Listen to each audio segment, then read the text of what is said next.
প্রথম আলোর সম্পাদকরা বলছেন 53 বছর এগুলো হয় নাই, অথচ 5ই আগস্টের পরে 71 বলেন, সময় বলেন, সব চ্যানেলে হামলা হয়েছে। এটিএন নিউজে হামলা হয়েছে। এটিএন নিউজে হামলা হয়েছে। তুমি এই সমস্ত কথা উদ্ভট কথা বলেন, হি ইজ টেলিং লাই। আপনি মিথ্যা বলতে পারবেন না। আপনার বলা উচিত নয়াদিগন্তে যখন হামলা হয়েছিল তখন প্রথম আলো কি করছিল, ওইগুলো যখন ভাঙলো তখন কি করছিল, গুম খুন নিয়ে কোন রিপোর্টটা করছেন, আয়নাঘর নিয়ে কোন রিপোর্টটা, ওনারা কোন রিপোর্ট করছেন আমরা দেখছি তো। আবু হিনা রাজাকে একটু আপনার কাছে জানতে চাই, মাহবুব কামাল সাহেব উনি মিডিয়া নিয়ে কথা বলতেছেন, আমি একটু আপনার কাছে আপনার মতামত জানতে চাইবো। সেটা যে এই কয়েকদিনে যে ঘটনা ঘটলো, আমি বিশেষ করে ওসমান হাদির মৃত্যুর পর আমরা যে রিয়াকশনগুলো দেখলাম, বিভিন্ন মিডিয়া হাউসে হামলা হয়েছে, সাংস্কৃতিক প্রতিষ্ঠানে হামলা হয়েছে, তারপরের যে ঘটনাগুলো, আমরা তো আপনার কাছে কি রাজনীতির মানে রাজনীতিটা এখন কি রাজনীতিবিদদের হাতে আছে, বা তারা কন্ট্রোল করতে পারছে পুরোটা, এটা আপনার কাছে মনে হয়? আমরা এত বেশি কর্পোরেট হয়ে গেছি যে হাদি একটা জীবন্ত মানুষ, তাজা একটা মানুষ, আপনি প্রকাশ্য দিবালোকে গুলি করে মেরে ফেললেন বললাম কেন, ফাইনালি মারা গেছেন। এর আগের কয়েকদিন আগে, তার কয়েকদিন পরে বোধহয় এনসিপির কে মারা গেল। আজকে পাইলাম একটা নিউজ, কামাল ভাই বলতেছিলেন ওই যে নাগরিক অধিকার গণ অধিকার পরিষদের কে ডেড বডি পাওয়া গেছে। জীবনটা খুব ইম্পর্টেন্ট মানুষের জীবনে। আপনি দেখেন মিডিয়া নিয়ে অবশ্যই এই যে প্রথম আলোতে হামলা হয়েছে, ডেইলি স্টারে হামলা হয়েছে, প্রত্যেকে কিন্তু হাদির এটাকে বলেই ওই মিডিয়াটায় চলে যায়। আমি চ্যালেঞ্জ থ্রো করছি বাংলাদেশকে, প্রত্যেকেই হাদির জন্য খুব কষ্ট পেয়েছে, 1 লাইন 2 লাইনে শেষ করেই মিডিয়ায় চলে যাচ্ছে। প্রথম আলোর উপরে হামলা, তো ডেইলি স্টার উপরে হামলা, অফকোর্স আমি তীব্রভাবে নিন্দা করি। আমি এত টকশো করি, 32 নম্বরে যেদিন হামলা হয়েছে আমি বলছি ইয়েস, যেটা শেখ হাসিনা যাওয়ার পরপর যে হয়েছে, আমি তীব্র নিন্দা করছি, উই ক্যানট অ্যাকসেপ্ট ইট। কিন্তু আপনি জীবনে মানুষের জীবনটা কিন্তু অনেক গুরুত্বপূর্ণ। অলরেডি কিন্তু প্রথম আলো পত্রিকায় বেরোচ্ছে, ডেইলি স্টার পত্রিকায় বেরোচ্ছে, কারণ এটা হলো জড় জগৎ, you can make it, you can recover it. হাদিকে রিকাভার করতে পারবেন না, 57টা অফিসারে ফেরত পাবেন না। সম্প্রতিকালে সবাই বলে পুলিশের বিচার হচ্ছে না, পুলিশও ফেরত পাবেন না যারা মারা গেছে। বাট বারবার বলা হচ্ছে পুলিশের বিচার হচ্ছে না। বাংলাদেশের পুলিশ কিন্তু তার এফআইআর সেই করতে পারে, কেন করছে না? এটা আমি একটা এক্সাম্পল দিলাম। পুলিশ নিজেই কিন্তু অথরিটি মামলা তদন্ত করার। বাংলাদেশে বহু মামলা হয়েছে, পুলিশ বাদী মামলা, পুলিশ তদন্ত করছে, তারপরে সেইটাই বিচার হয়েছে, জেলে গেছে। মিডিয়ার উপরে হামলা, of course I can't allow it. ভাই একটা কথা বলছেন, খুব বিনয়ের সাথে আমি বলছি যে আর্মি ছিল ওখানে আশেপাশে, তাই না? যায়নি। উপদেষ্টা টেলিফোন কেন? উপদেষ্টা টেলিফোন লাগবে কেন? তার রোলটা কি? তারা কি দায়িত্ব? তারা কি বইলে রাখছে যে তুমি বইসা থাকবা, ওই টেলিফোন করলে যাবা, উপদেষ্টা টেলিফোন করলে যাবা? ইজ ইট একটা উপদেষ্টা স্ট্যাটাসে কাভার করে মাঠে যে আর্মিটা আছে তারা টেলিফোন করবে? কারণটা কি? তাকে তো ম্যাজিস্ট্রেসি পাওয়ার দিয়ে দায়িত্ব দিছে, জাননি কেন? সেই কৈফিয়ত চান না কেন? কেন চান না? আপনাদের চোখের সামনে ভাঙছে, তাইলে চাচ্ছেন না কেন? 1 2 যে প্রথম আলোতে ভাঙছে না আগুন দিছে, ফাইন, আপনি তাকে গ্রেফতার করলেন, ভালো কথা, অফকোর্স গ্রেফতার করবেন। আপনি হাদি হত্যার আসামি পান না, অথচ দীপু হত্যার আসামি অলরেডি গ্রেফতার কিছু এবং রিমান্ডে আছে। আপনি পার্থক্যটা বোঝেন। ওখানে কি টেলিফোন করে উপদেষ্টা কেউ বলছে দীপুর হত্যার আসামি গ্রেফতার করো, আর হাদিরটা গ্রেফতার করো না? আরেকজন ব্যক্তি বলতেছে এই প্রক্রিয়া সে পালায়ে গেছে, তাকে একটাবার জিজ্ঞাসাবাদ করলো না, সূত্র কি তোমার? এটা কেন বলছি?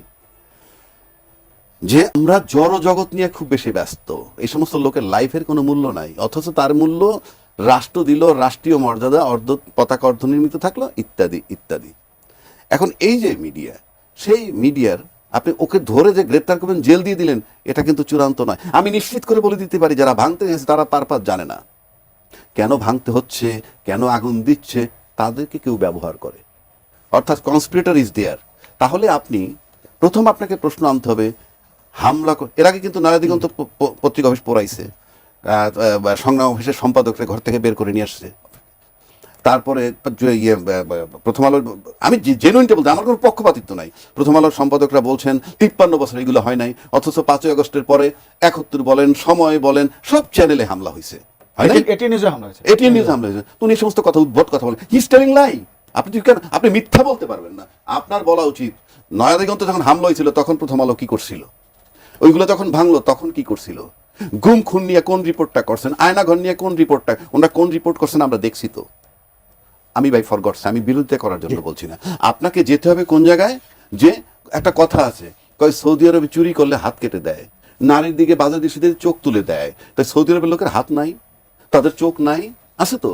তার মানে কি, আপনি চুরি যদি না করেন হাত কাটবে না, কিন্তু রাষ্ট্রের ভাবতে হবে চুরি বা করবে কেন, হাতই বা কাটবো কেন। তাহলে প্রথম আলোর ভাবতে হবে কেন এখানে আসলো ভাঙতে, সেই কজ যদি রুটে যদি আপনি না যান, যেমন আপনি ডায়াগনোসিস করেন যে কোনো একটা অসুস্থ লোক অসুখ হইলে কি রুটে চলে যায়, কি কি এরপরে ওষুধ দেয়, প্রথম আলোকেও ভাবতে হবে, তাদেরকে গবেষণা করতে হবে ঘটনাটা কি, আসলো কেন, কি কি। আমি নিশ্চিত করে বলতে পারি তারা জানে কারা কেন কি জন্য হামলা করতেছে, নানান জনের নানান কথা, এগুলোর ভিতরে তাদেরকেও ঢুকতে হবে। আচ্ছা। না, সুতরাং আপনি খালি ভাঙছে আগুন দিছে, এখন আমি আবার দায়িত্ব নিয়ে বলছি যে 57 জন সেনা অফিসার, শাপলা চত্বরের লোক মানুষ, পুলিশ মারা গেছে, এই আয়নাগর হয়েছে, তার চেয়ে আপনার প্রথম আলো পত্রিকাটা বড় নয়।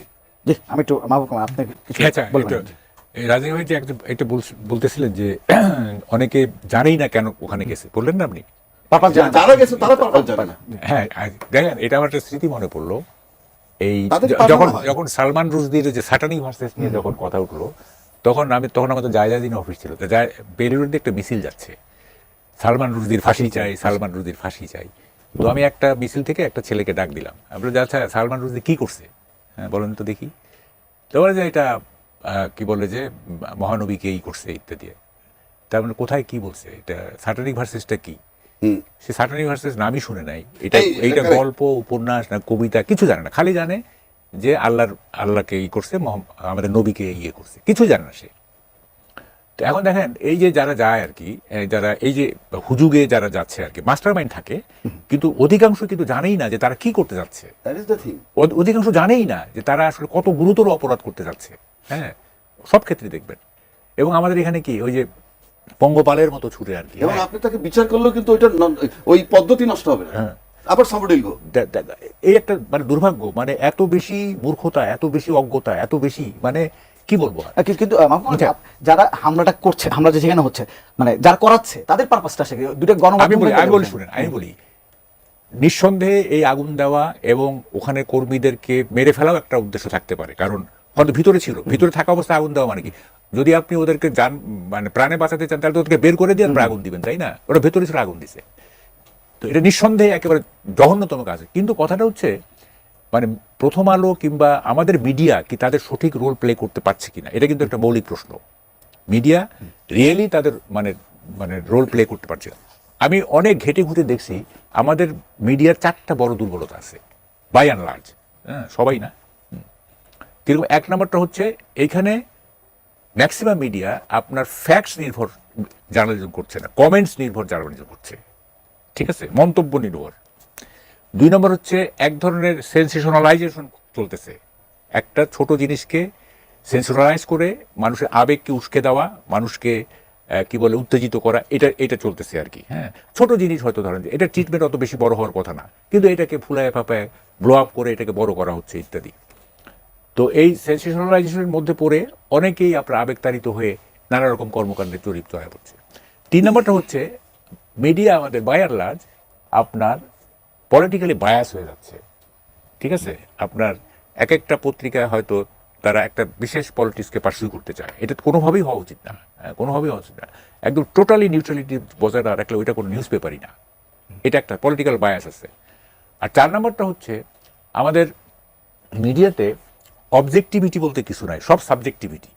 অর্থাৎ মানে ধরেন যে মিডিয়ার মালিক যিনি, হ্যাঁ, বা যিনি সম্পাদক, ওনাদের ইচ্ছা, ওনাদের উইল, তাদের যে ইয়ে, সেগুলি রিফ্লেক্টেড হচ্ছে। কিন্তু অবজেক্টিভিটি যেটা আর কি, মানে বিরাজিত বাস্তবতা কি, হ্যাঁ বিরাজিত মানে অবজেক্টিভিটি, সবাই যেগুলো প্রিভেইল করতেছে, রিয়েলিটি যেগুলো আর কি, সেগুলোর চাইতে আপনার সাবজেক্টিভ হয়ে যাচ্ছে সব কিছু।